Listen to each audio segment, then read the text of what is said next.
By the way, when you're advertising for the position and you're identifying the skills, knowledge, and abilities that are required, more and more in U.S. employment law, you had better be sure that the skills, knowledge, and abilities are logically, rationally related to performance expectations and are not inflated, which is to say, used to be typical to argue that high school diploma required. Now, if you advertise that, you had better be able to show in court that for some reason a high school diploma is a requirement for adequate performance of the job. Or you may be liable to a claim from a disgruntled prospective employee or applicant who didn't get the job that you discriminated against him or her on the basis of irrelevant and prejudicial criteria. Now you think about it. How many jobs really do require a high school diploma? Well, a lot of them probably do, but only kind of by extension. They require you to be able to think and to write and to speak and to exercise the variety of skills that one would expect of a high school graduate. But you know what? Write the job description on the basis of those skills, knowledge, and ability, and not on some kind of conventional correlate of that. Don't write it in terms of high school diploma required. Write it in terms of the ability to write at a high school level, graduate level. The ability to perform mathematics at a 12th grade competency. Spell it out. And then be sure that you have a logical argument that relates the ability to write at a high school level, the ability to compute at a high school seniors level, with the actual job requirements as it has been assessed.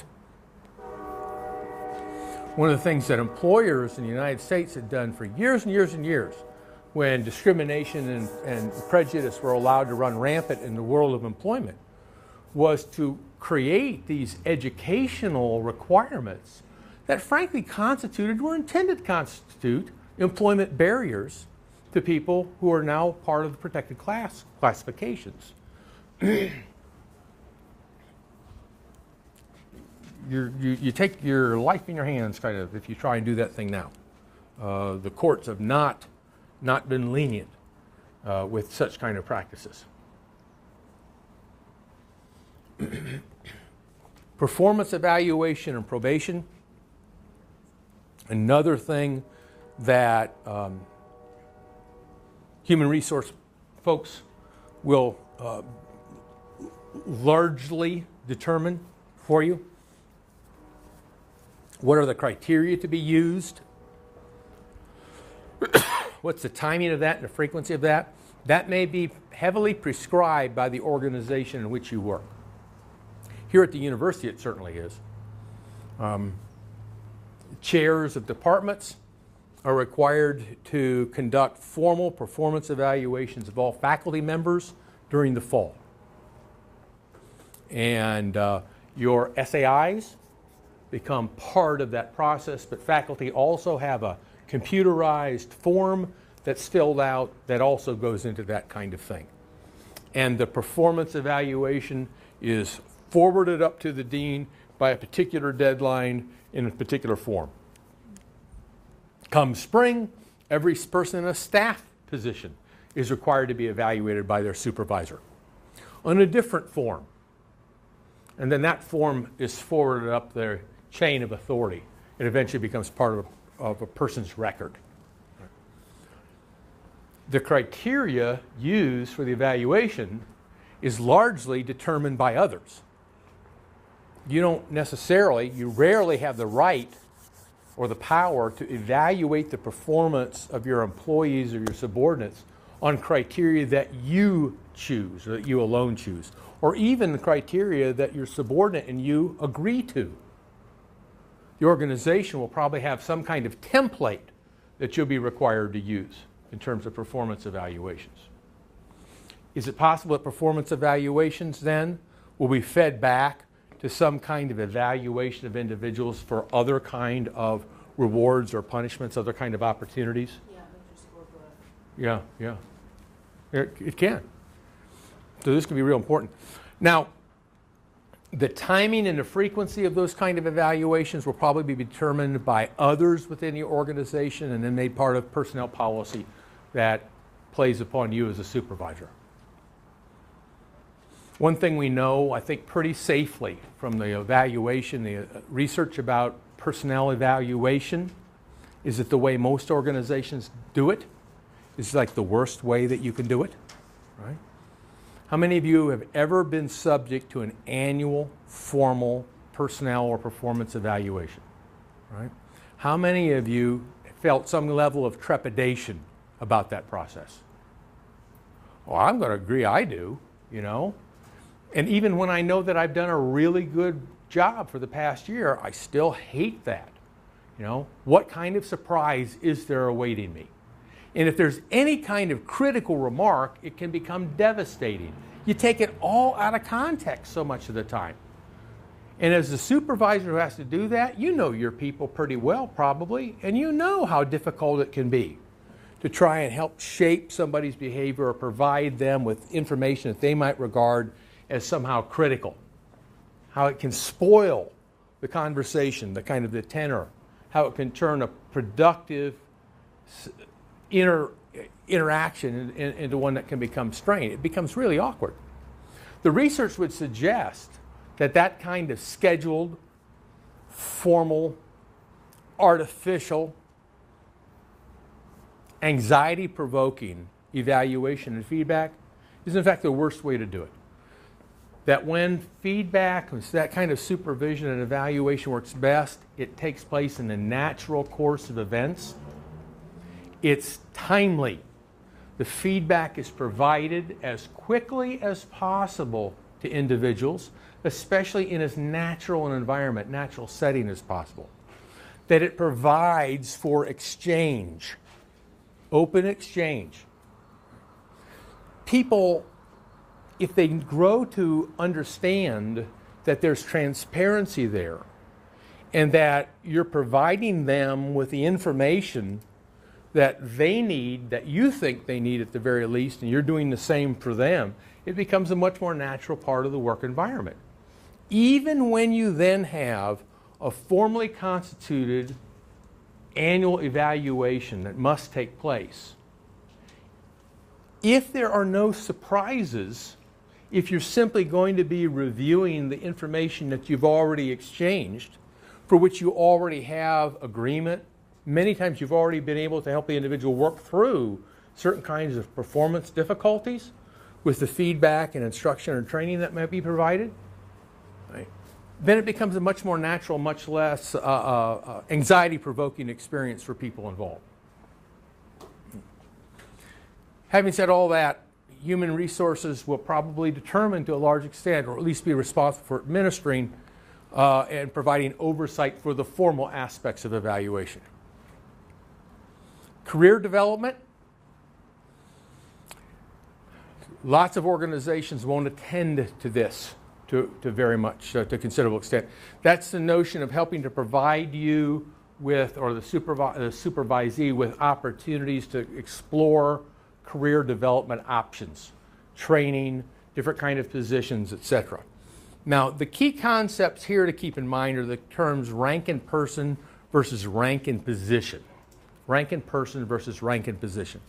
And basically the difference here is that if you operate with a rank and person kind of system, the notion is that the individual, him or herself, carries, or in a sense owns, the value to the organization.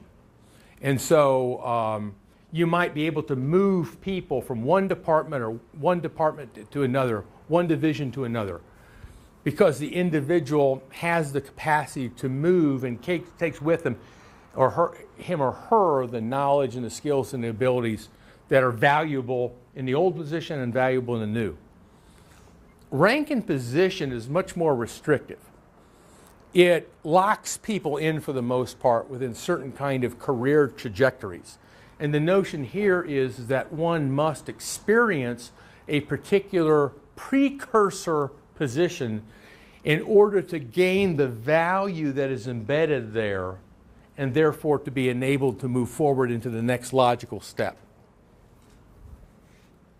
So if you're in a highly restrictive career path and you have to just kind of follow the various rungs of that particular ladder, you're in a system that emphasizes rank and position. If you're much more dynamic in terms of the ability to move from different levels and different departments and divisions, chances are the organization is operating with a different notion in mind, rank and person. Human resources is going to be responsible for overseeing employee rights and responsibilities. Here, the notion of adverse actions comes into play.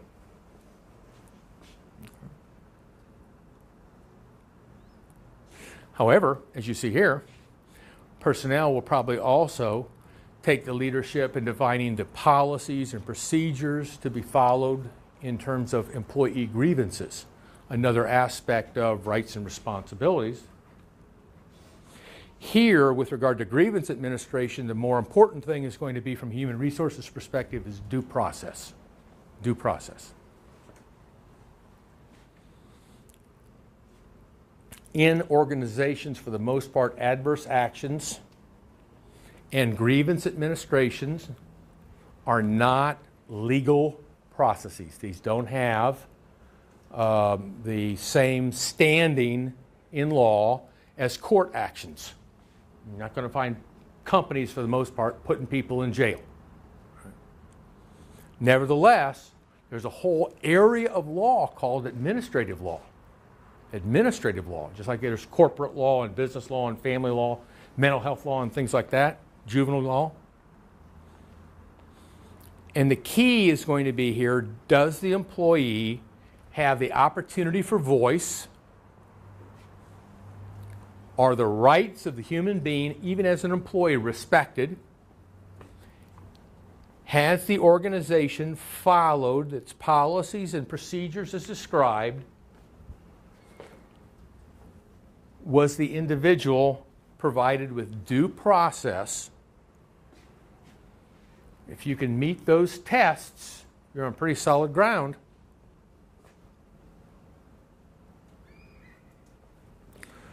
Personnel planning and economic policy, look at that. Typically not done or done well in human services. The notion here is people in human resources helping to develop plans and implement policies so that down the road the organization will have the right people for the jobs it needs then. I think lots of times what happens is that all these other things take priority or take precedence. And it could also be that people in power in organizations aren't willing to share power or information with folks in HR that give them the opportunity to make these kind of plans, particularly plans that are durable over time, as other priorities, operative goals press in. Who of you is familiar with organizational development? Have you heard that before? What's organization development? I don't understand it. I've heard of it. Oh, okay, all right. Look what I have to say about it here. It's a great opportunity for social work. Would it be like your strategic planning goals for the future? It overlaps there, but that's not the essence of it. Think of it this way. Think of the organization, Mr. and Ms. Social Worker, as your client. Think now of the organization as your client. And think about what you might have to offer to the organization and its membership in the interest of improving organizational effectiveness and helping to create a more healthful work environment so that ultimately people can be more healthy within it. Those are essentially the goals, the joined goals of organizational development specialists. They're folks who, and this is the function whereby the knowledge, skills, and abilities that folks like us have are brought to the organization to help the organization overcome problems That might be structural in terms of it's the organizational structure. It's the way parts of it are created and relate to one another. It might be helping employees work better with one another, reducing the level of conflict, increasing the level of productivity and harmony, good feeling within work groups. So organizational development really is that set of activities that are designed to improve organizational performance, but also to capture the opportunity to create more healthful, more humane working environments for people.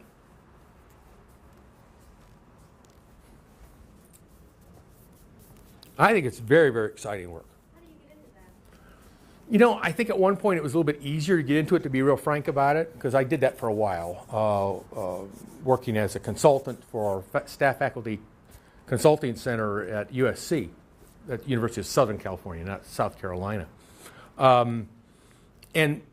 For a period of time, just like down here, you can't see that well because of that thing, and I don't know how to get rid of that thing, but this is EAP administration. What does EAP stand for? Yeah, Employee Assistance Program.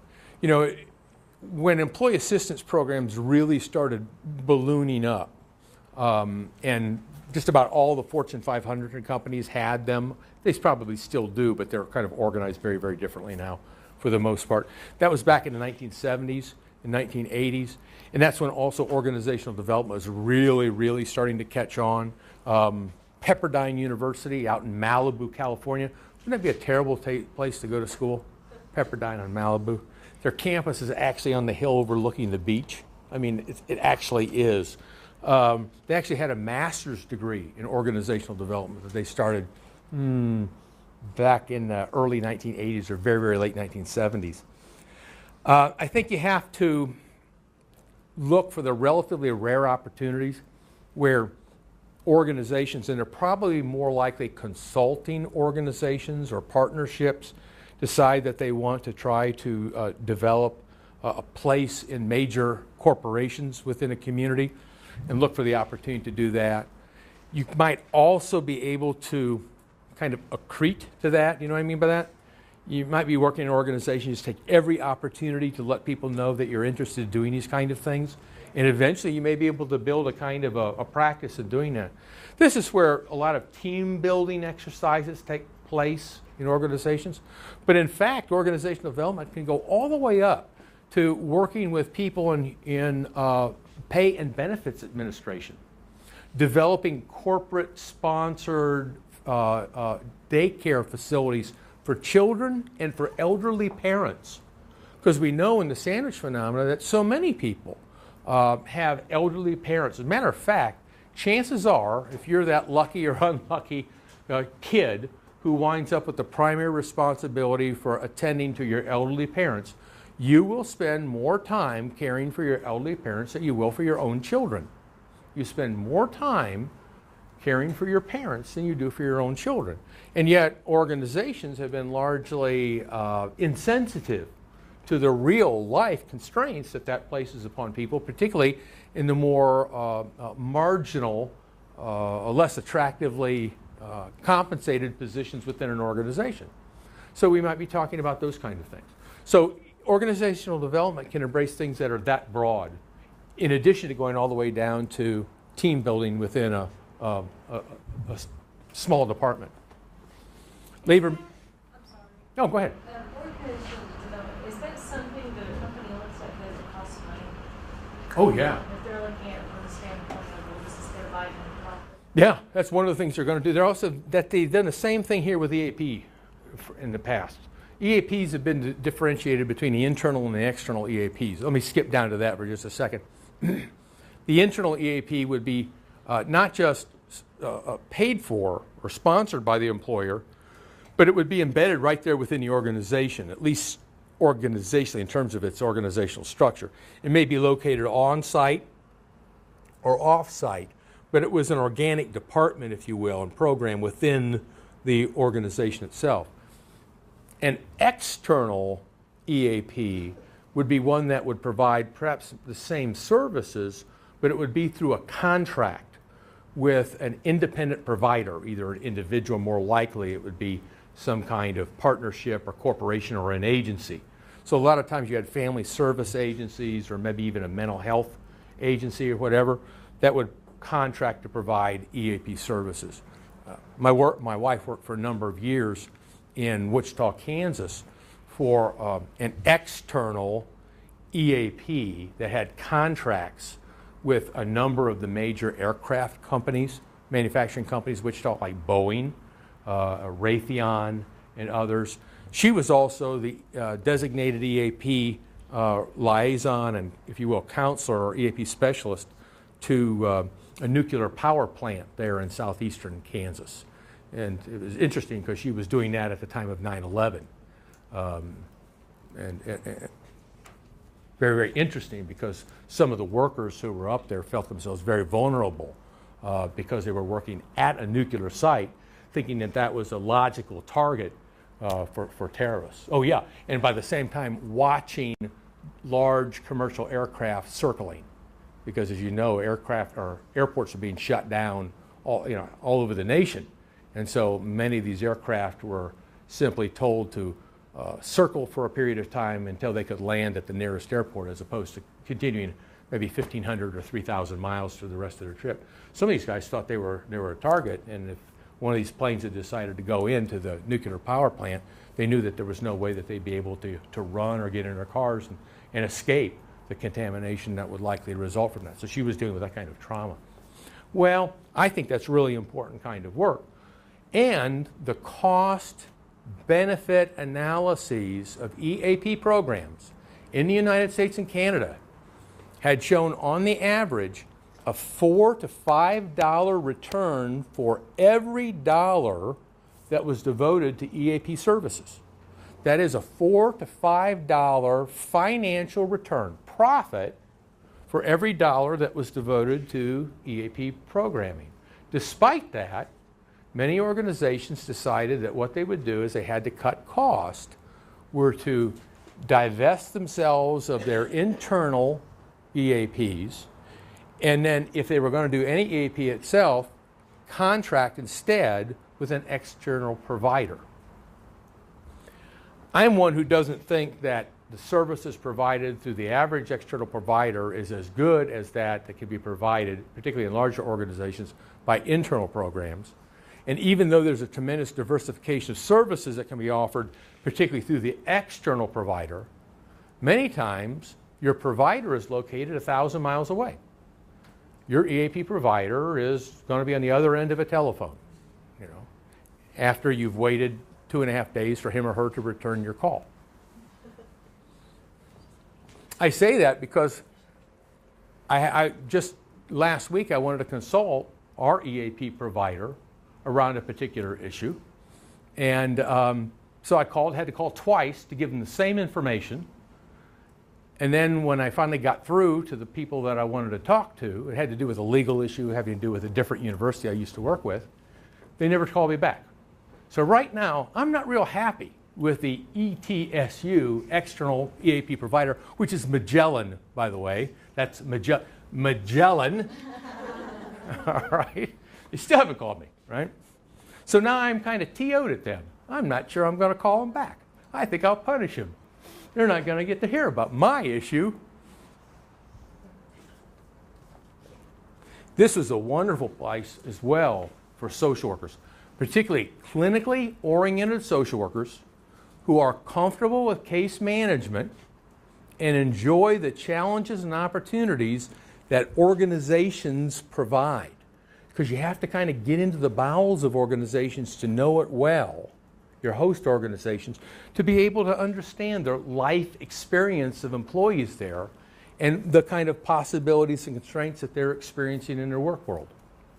I'll be asking my wife to come here and to talk with us all when we're at the point in the course where we're talking about employees with problems. And she'll be able to tell you about some of the stories that she had at Wolf Creek nuclear power plant and at Boeing aircraft. Great kind of thing. So I would still encourage you to consider this, because to be real frank about it, the focus of our program here, does a pretty good job of preparing you for this kind of work. And to be frank about it, probably easier to get into this kind of work, and that provides a transition into this many times, more likely in the internal EAPs than the external, but it's one of those stepping stones to get into this as well. Very valuable. We had to employ a consulting group, which was two large hospices had to come together and pool their money to develop a CareFX consulting group, which deals in organizational development, and they came in and they looked at every facet of everything up there. And that's where the jack is. That's where the money is. It was ingenious. It was very smart. Whoever came up with this and had the resources to invest in this was the way to the future. It might also be just some people who really saw a good niche in the market in a particular geographic area, were quite good at what they did, marketed themselves as well. But both here and here, just as I'd mentioned before, about every year, thousands and thousands of private entities going belly up. There have been quite a few organizational development practitioners, partnerships or whatever, and employee assistance providers who also have gone belly up, particularly over the last 10 or 12 years. Are they not in this area, Magellan? Oh, Magellan is the EAP provider for ETSU, but the offices that I was actually contacting, I think, were in Texas. Yeah. For the Department of Corrections for the state of Tennessee, it's also Magellan? Did they ever reply to the telephone calls from people in that department? I hope so. Then labor management relations. The people involved in human resources will not be the sole individuals that are involved in negotiation at all, but they'll be the primary ones that are involved in monitoring the collective bargaining agreement. Let's see here. And let me just say this about, this is where we'll pick up next week, or not next week. How many of you want to be here next week? No? Really? Okay. Okay, all right. Tell us what it's like, will you? The thing about collective bargaining and union is this. You're more likely to see it in the private sector than in the public sector. Matter of fact, in some states in the past, public sector unionization has basically been outlawed. It's illegal. And it follows the old principles of sovereignty that come down from Europe from the medieval ages, that basically the king was, as sovereign, was not accountable to his subjects in this kind of way. They couldn't partition or limit his power. Some states have permitted collective bargaining unionization, some with and some without qualification. A typical kind of thing to do is to permit unionization and even some collective bargaining, but to deprive the members of the bargaining unit with the power to strike or to withhold their labor. And when you do that, you come pretty close to neutralizing the most effective means of countervailing power that organized labor has. When a collective bargaining effort begins, when a unionization effort begins, it will change almost every element of an organizational culture. It will have a profound effect on the culture of the organization, and it will affect even working relationships typically between management and labor. Unionization, at least at the beginning, is largely a political phenomenon. It is an effort at establishing a power, a countervailing power within the organization. Even after a union is certified, even after a collective bargaining arrangement is negotiated, politics of unionization and collective bargaining still continue to affect the work environment. There are reasons why a union may grieve management on behalf of one of its members of the Doesn't even have to be a member of the union, just somebody who's covered by the collective bargaining arrangement. There are reasons that they may choose not to grieve, and either of those reasons may have little to do with the nature of the perceived offense, but rather with the politics of gaining or losing membership support. Many times unions will pursue even trivial grievances because even in the old adage goes, even a blind hog finds an acorn now and then. The ability to show membership that the union is fighting for you as a disadvantaged employee of a company, and look, we were successful in this case, in this case, in this case, in this case, can be powerful, can be prevailing in the minds of folk. Right? Now, just to let you know, I'm neither pro-union nor anti-union. As a matter of fact, I really think that people and organizations are best protected if they're unionized. I think they're best protected not only if they're unionized, but if the union has some legitimate power compared to that which is available to management. Having said that, I also believe, to the bottom of my heart, that if you're a supervisor or manager or agency or executive within a human service organization, a union will make your life much, much more difficult. You're going to have to deal with the politics of unionization. You can't ignore it. And it's not just going to go away. And it doesn't do you any good just get angry or, to climb up on your high moral pole and be judgmental at others. Because I think the reality is that unionization is one of the best, one of the most effective expressions of power or influence that relatively powerless people in our culture have been able to generate. In effect, working class people, I think in general, have probably been more effective through unionization than they have been through overtly political agencies within our country. So I'm not going to condemn unions. But it does make the life of the supervisor or the administrator more difficult, more challenging, right? Even as it's equally important. Now, you've done a great job of paying attention. I'm tired of talking. I think you're tired of listening. So how about if we call it a night? Okay? Okay. Have a good spring break. Stay safe. See you when you get back.